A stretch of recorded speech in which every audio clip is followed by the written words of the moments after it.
不好意思啊。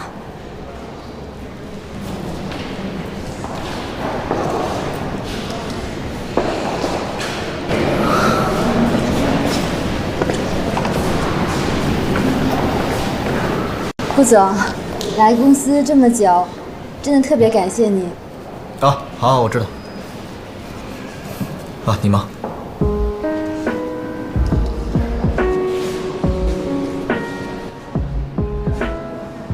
那不是贺锦熙吗？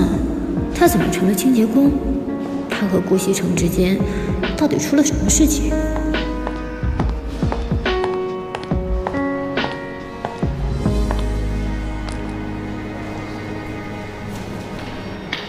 哟，这不是贺锦熙吗？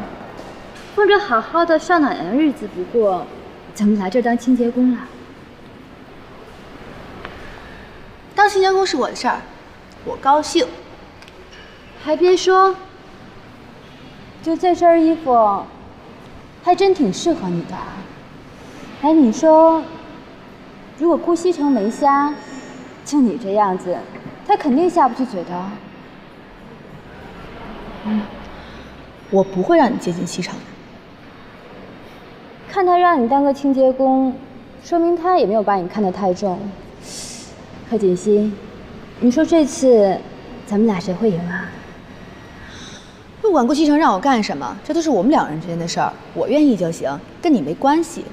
再说了，就凭我是他合法妻子这一点上，我永远都比你强。麻烦让一下。